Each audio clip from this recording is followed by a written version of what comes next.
जय हिंद दोस्तों, mission Rajgir YouTube channel में आप सभी का स्वागत है। चलिए हम लोग आज का डिस्कशन शुरू करते हैं बिना समय गवाए हुए। अगर सेशन पसंद आएगा तो लाइक सब्सक्राइब शेयर करना ना भूलिएगा। देखिए पहला क्वेश्चन देख लीजिए। 2011 की जनगणना के अनुसार निम्नलिखित राज्यों में से किस राज्य में जनसंख्या का घनत्व न्यूनतम है? किसका जनसंख्या घनत्व न्यूनतम है? इसमें से ऑप्शन डी मिजोरम का। मिजोरम का जो है जनसंख्या घनत्व इसमें से न्यूनतम है, क्योंकि मिजोरम का कितना है 52 जनसंख्या घनत्व मिजोरम का 52। सबसे कम बोलेगा भारत का तो अरुणाचल प्रदेश का जनसंख्या घनत्व 17 है, और आपका मिजोरम का 52 हो गया। तीसरा भी याद रखिए, तीसरा आपका 86 है सिक्किम का आपका जनसंख्या घनत्व 86 है। और केंद्र शासित अगर प्रदेश में बात करें तो अंडमान निकोबार का जनसंख्या घनत्व सबसे कम है, अंडमान निकोबार का जनसंख्या घनत्व 46 है। और सबसे अधिक बोलेगा यूटी में तो आपका दिल्ली का जनसंख्या घनत्व सबसे ज़्यादा है। दिल्ली का कितना है? तो दिल्ली का 11,320 है दिल्ली का। ठीक है, आजकल जो है तीसरा चौथा तक पूछ लेता है। देखिए ओवरऑल का बात करेंगे, अगर राज्य और केंद्र शासित प्रदेश दोनों मिलाकर तो सबसे कम तो अरुणाचल प्रदेश पहला, दूसरा नंबर आ जाएगा अंडमान निकोबार आपका 46 है, तीसरा में मिजोरम, चौथा में सिक्किम, और केंद्र शासित प्रदेश में दिल्ली उसके सबसे ज़्यादा, और फिर सबसे कम बोलेगा केंद्र शासित प्रदेश में तो अंडमान निकोबार। अब बिहार में बोल दे तो बिहार में जो है शिवहर का जनसंख्या घनत्व जो है सबसे ज़्यादा है 1882, और सबसे कम जनसंख्या घनत्व बिहार के कैमूर का है। ठीक है, चलिए राज्य में बोलेगा जनसंख्या घनत्व सबसे ज़्यादा किस राज्य का है? तो बिहार का है, 1106 है। चलिए अगला क्वेश्चन देखते हैं। क्वेश्चन नंबर 2, निम्नलिखित में कौन सा कथन सत्य है? सत्य खोजना है। तो देखिए वेनेजुएला प्रशांत महासागर का ठंडा जल है, गलत। प्रशांत का नहीं है, दक्षिण अटलांटिक का है। वेनेजुएला किसका है? दक्षिण अटलांटिक का ठंडी जलधारा है। ऑप्शन बी, समताप मंडल में संवहनीय धाराएं पाई जाती है। समताप मंडल में संवहनीय धारा नहीं पाई जाती है, वो क्षोभ मंडल में पाई जाती है। तो ये भी गलत हो गया, क्षोभ मंडल में पाई जाती है। ठीक है, उसके बाद देखिए सिमूम अरब रेगिस्तान में बहने वाली ठंडी हवा, नहीं ठंडी नहीं है, सिमूम अरब रेगिस्तान में तो बहती है लेकिन गर्म है। ये क्या है? गर्म है, तो ये भी गलत हो गया। ब्रिक फील्डर ऑस्ट्रेलिया में चलने वाली गर्म और शुष्क हवा है, ये सही है। तो ऑप्शन क्या हो जाएगा? सही ही चुनना था, ऑप्शन 4 हो जाएगा। ठीक है, चलिए अगला क्वेश्चन हम लोग देख लेते हैं। क्वेश्चन नंबर 3 आइए। कन्याकुमारी से कृष्णा डेल्टा तक के तट को किस नाम से जाना जाता है? कन्याकुमारी से कृष्णा डेल्टा को कोरोमंडल तट कहा जाता है, ऑप्शन बी हो जाएगा। वहीं बात करें कोंकण तट, गुजरात से गोवा तक के तट को कोंकण तट कहा जाता है।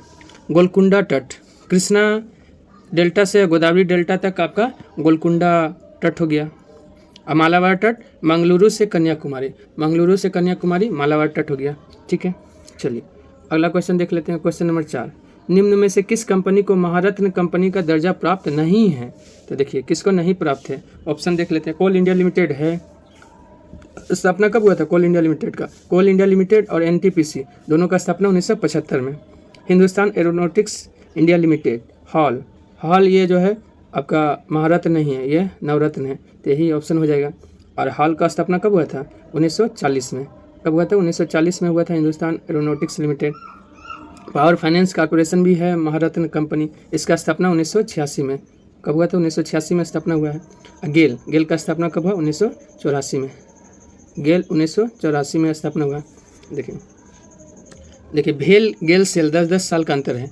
आपका भेल है 1964, सेल है 1974 और गेल है 1984। कहीं कहीं आपको सेल का जो है 73 भी मिलेगा, लेकिन आपको अगर क्वेश्चन पूछा जाता है तो आंसर 74 ही स्थापना देता है। सेल का स्थापना 1974। चलिए अगला क्वेश्चन देखते हैं। क्वेश्चन नंबर 5 देखिए, संविधान के किस अनुच्छेद में उल्लेखित है कि अध्यक्ष के पास निर्णायक मत होगा जिसका प्रयोग मतों की संख्या बराबर होने की स्थिति में करेगा? तो अनुच्छेद 100 का 1 में यह चर्चा है कि लोकसभा के अध्यक्ष अगर मतों की संख्या बराबर हो जाती है तो निर्णायक मत दे सकते हैं। ठीक है, और 99 में क्या? अनुच्छेद 99 में शपथ है, सदस्यों का शपथ है।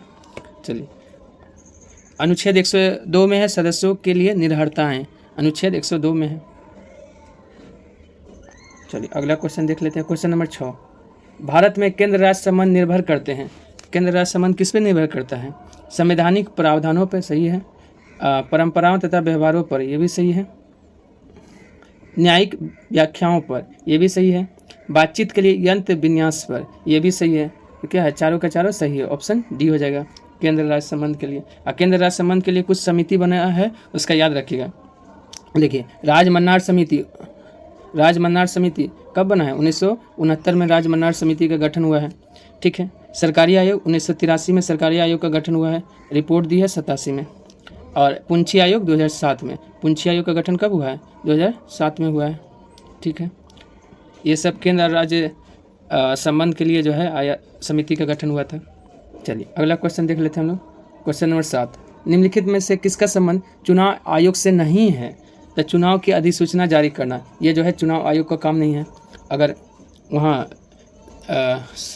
लोकसभा की बात करें तो लोकसभा का चुनाव का अधिसूचना कौन जारी करता है? राष्ट्रपति। वहीं राज्य में बोलेगा तो राज्यपाल। ठीक है। और चुनाव चिन्ह का बंटवारा करना है चुनाव आयोग का काम। चुनाव की वैधता का निपटारा भी करना है।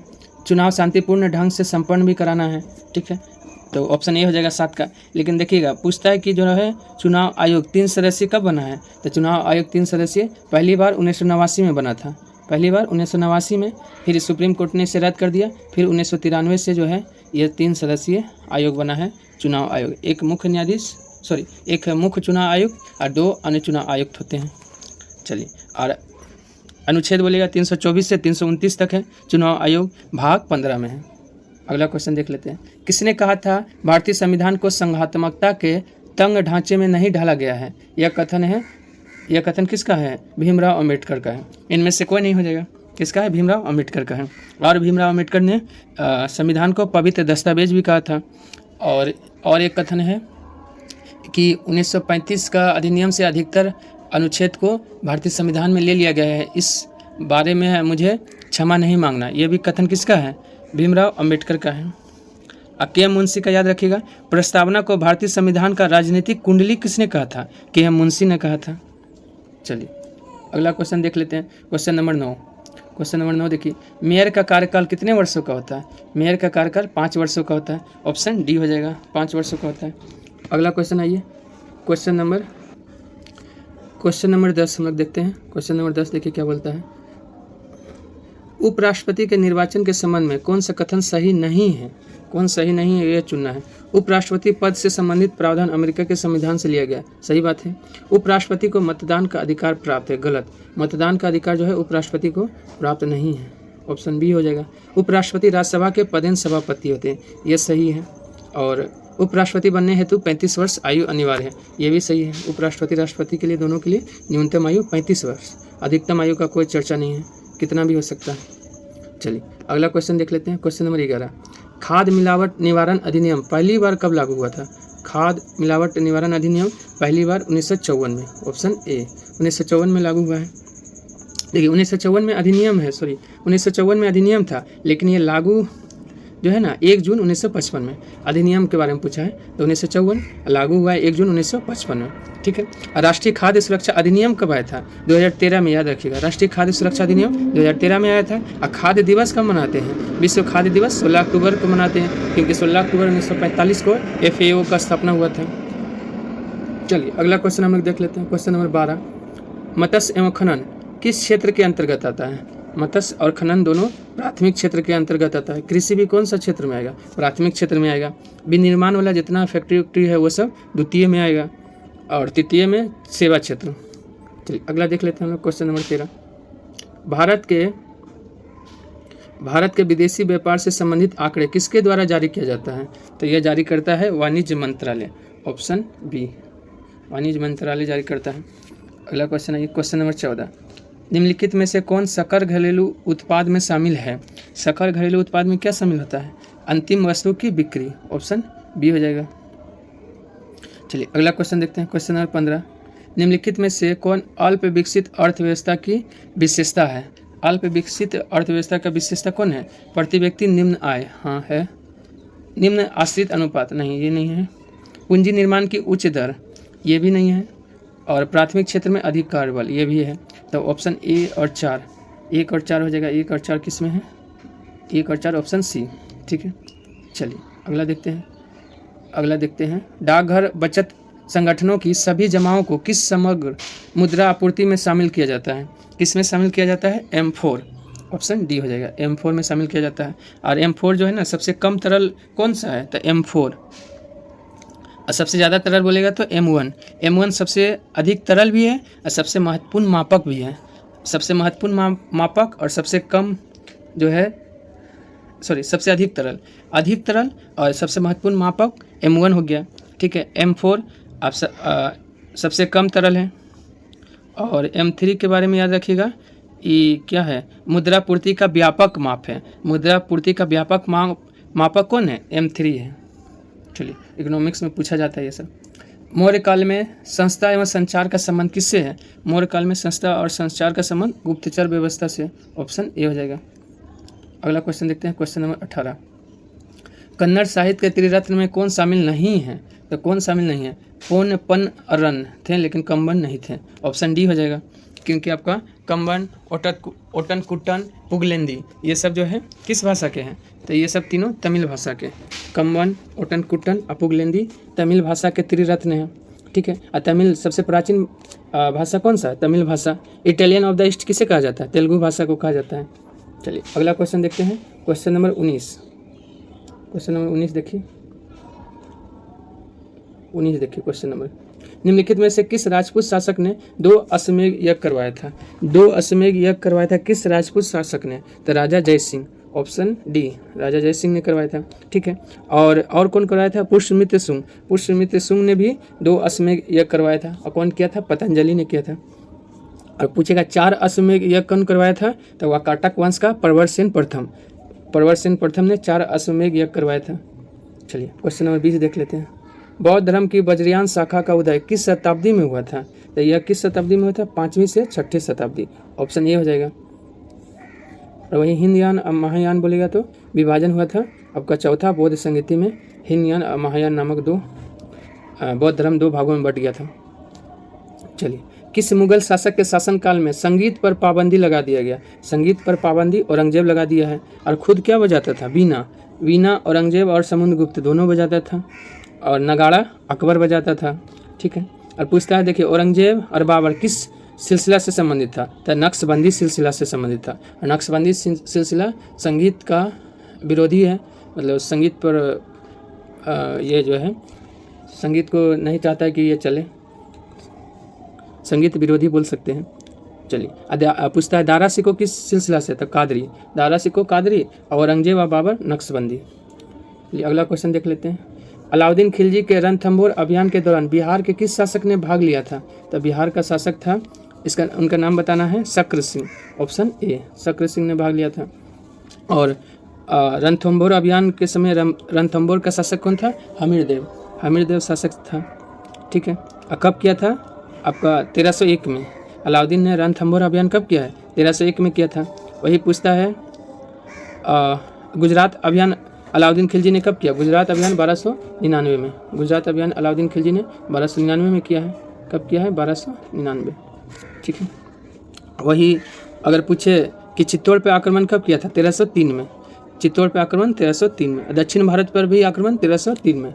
1303 याद रखिएगा, चित्तौड़ और दक्षिण भारत पे आक्रमण किया है। चलिए, अगला क्वेश्चन हम लोग देख लेते हैं, क्वेश्चन नंबर 23। मोड़ी लिपि का प्रयोग पहली बार किसके लेखों में किया गया? तो मराठों के लेखों में किया गया था मोड़ी लिपि का प्रयोग। अगला ये गुटेनबर्ग असंततता किसके बीच पाया जाता है? तो गुटेनबर्ग निचली मेंटल और ऊपरी या बाहरी कोर के बीच, ऑप्शन क्या हो जाएगा? बी हो जाएगा। निचला मेंटल और बाहर कोर के बीच जो है गुटेनबर्ग असंततता पाया जाता है। वहीं बात करेगा ऊपरी क्रस्ट और निचली क्रस्ट के बीच कॉनरोड असमता, और ऊपरी मेंटल और निचली मेंटल के बीच रेपेटिव होता है। चलिए, अगला देखते हैं, क्वेश्चन नंबर 25।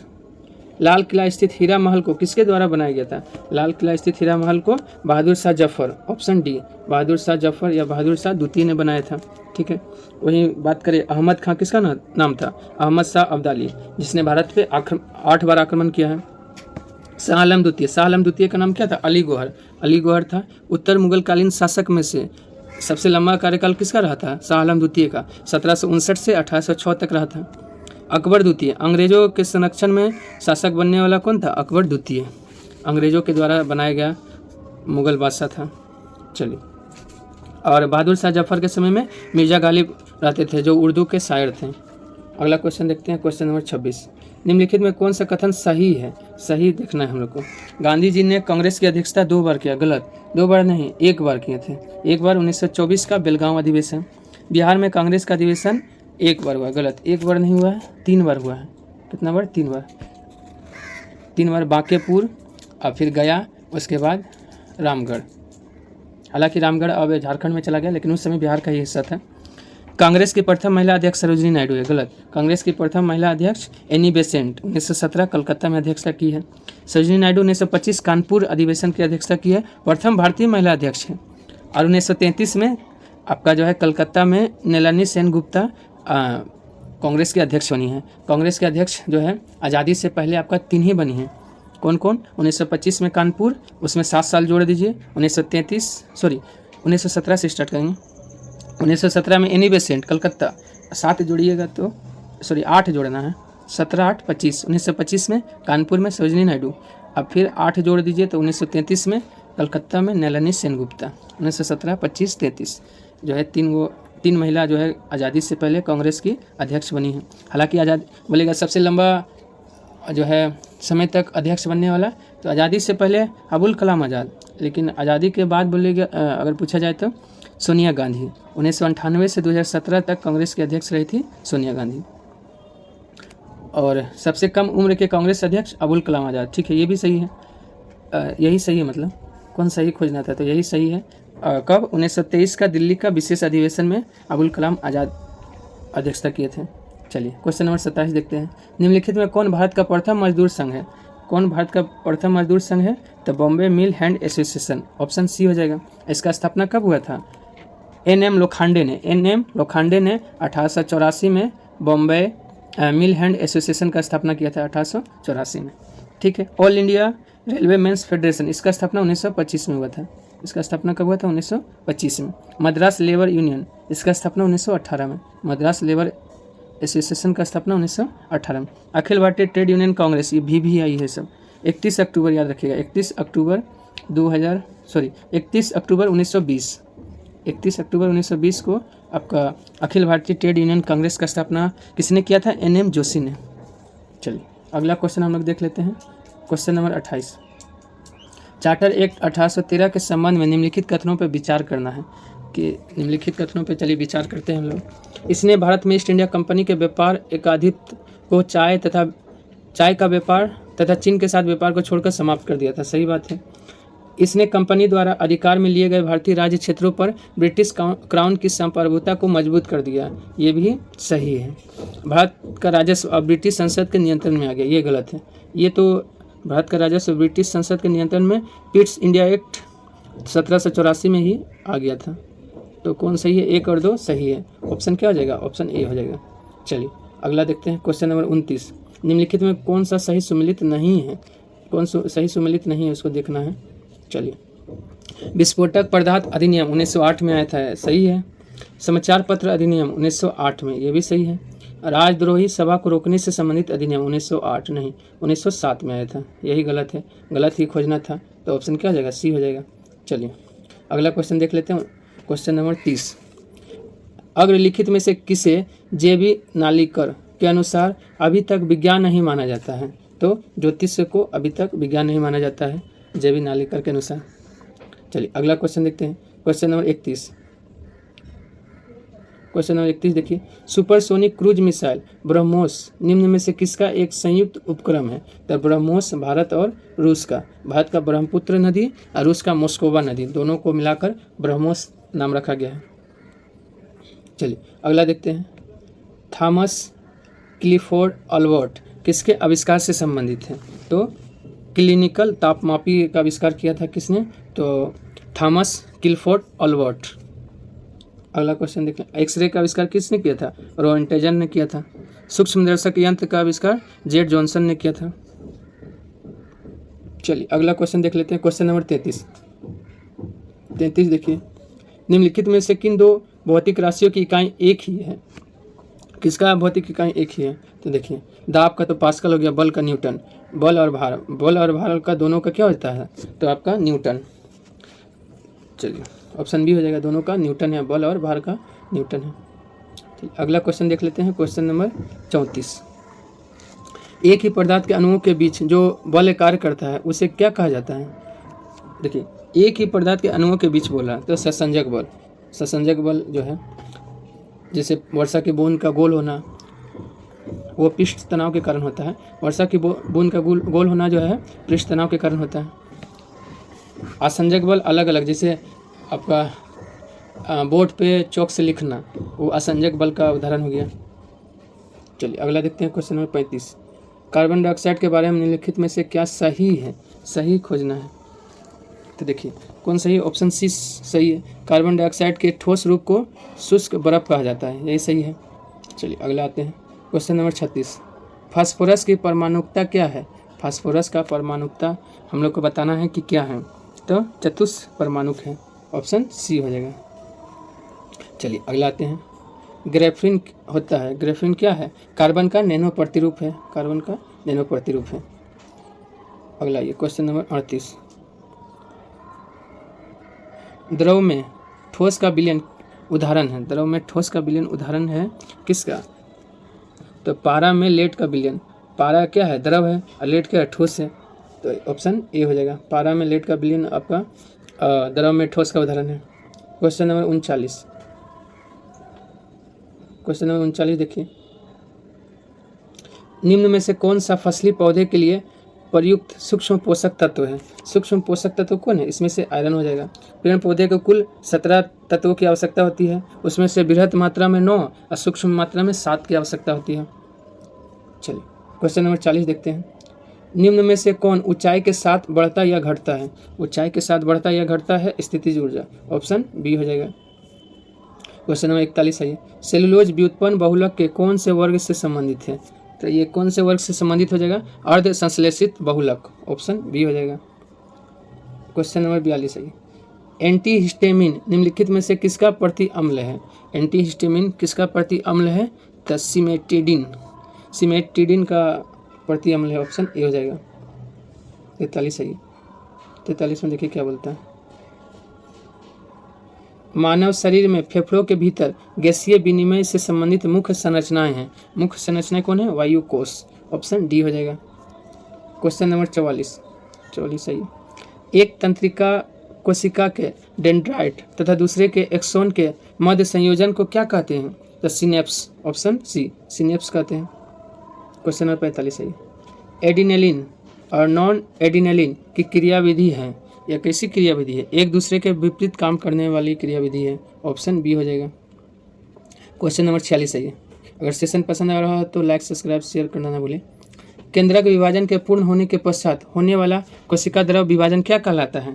तो साइटोकाइनेसिस कहलाता है, ऑप्शन बी हो जाएगा, साइटोकाइनेसिस। क्वेश्चन नंबर 47, हवा के परागन को निम्न में से क्या कहा जाता है? हवा के परागन को एनिमोफिली, ऑप्शन बी हो जाएगा, एनिमोफिली कहा जाता है हवा के परागन को। चलिए अगला ये क्वेश्चन नंबर 48। क्वेश्चन नंबर 48 हम लोग देखते हैं, मशहूर उपन्यास ए हाउस फॉर मिस्टर विश्वास के लेखक कौन है? ए हाउस ऑफ मिस्टर विश्वास के लेखक B.S. नायपॉल। B.S. नायपॉल का है पुस्तक। इन ए फ्री स्टेट भी किसका है? B.S. नायपॉल का है। M.S. सुमन का कौन सा पुस्तक है? हिल्लोर। हिल्लोर किसका है? और जीवन के गान दोनों M.S. सुमन का है। अमिताभ घोष का तो बहुत सारा है, सी ऑफ पॉपीज है, द शेडो लाइन है, हंग्री टाइड है, ये सब किसका है? अमिताभ घोष का है। सलमान रुश्दी का क्या है? The satanic versus, the satanic versus a midnight children किसका है? सलमान रुश्दी का है। चलिए क्वेश्चन नंबर 49 देखते हैं, निम्नलिखित में कौन सी रचना फणीश्वर नाथ रेणु का नहीं है?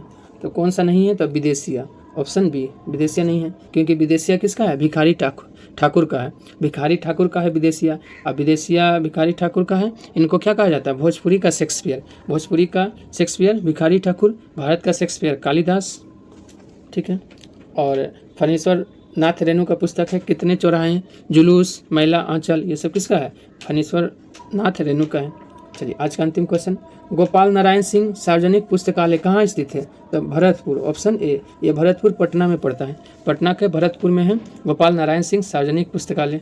धन्यवाद, आज के लिए इतना ही। अगर पसंद आया तो लाइक, सब्सक्राइब, शेयर करना ना भूलें।